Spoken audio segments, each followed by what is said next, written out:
হরে কৃষ্ণ। ওম নমো ভগবতে বাসুদেবায়। ওম নমো ভগবতে বাসুদেবায়।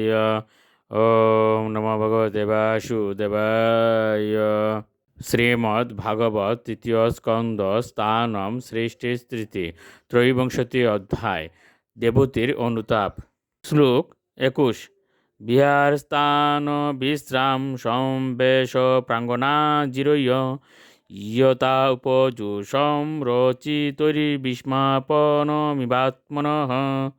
অনুবাদ: সেই প্রাসাদে ক্রীড়াস্থল, বিশ্রামকক্ষ, শয়নকক্ষ, প্রাঙ্গণ এবং বহিরাঙ্গন এমন আরামদায়কভাবে সজ্জিত ছিল যে তা স্বয়ং কর্দমুনিরও বিস্ময় উৎপাদন করেছিল। শ্লোক 22।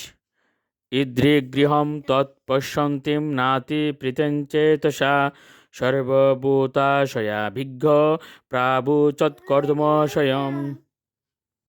অনুবাদ: কর্দমমুনি যখন দেখলেন যে দেবতী অপ্রসন্ন চিত্তে সেই বিশাল ঐশ্বর্যমণ্ডিত প্রাসাদটিকে দেখছেন, তখন তিনি তার মনোভাব বুঝতে পেরেছিলেন। কেননা তিনি সকলেরই হৃদয়ের ভাবনা জানতে সক্ষম ছিলেন।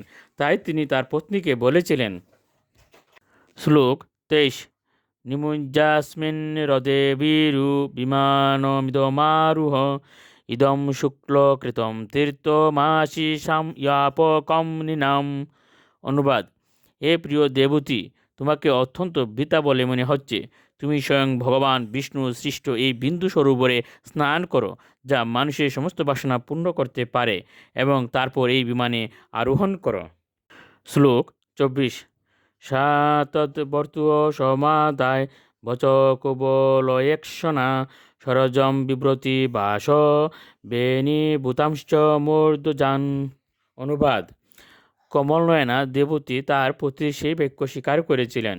তার বসন ছিল মলিন এবং তার মাথার চুল ছিল জটাযুক্ত, তাই তাকে দেখতে খুব একটা আকর্ষণীয় লাগছিল না। শ্লোক 25। অঙ্গম চ মলপঙ্কেন সম চন্নম সবলস্তনম আবিবেশ সরসতাহ সরশিব জলাশয়ম। অনুবাদ: তার দেহ দুলিপঙ্কের ঘন আস্তরণে সমাচ্ছন্ন ছিল এবং তার স্তন যুগল বিবর্ণ হয়ে গিয়েছিল। তিনি সেই অবস্থাতেই সরস্বতীর পবিত্র জলে পূর্ণ সেই সরোবরে প্রবেশ করেছিলেন। হরে কৃষ্ণ।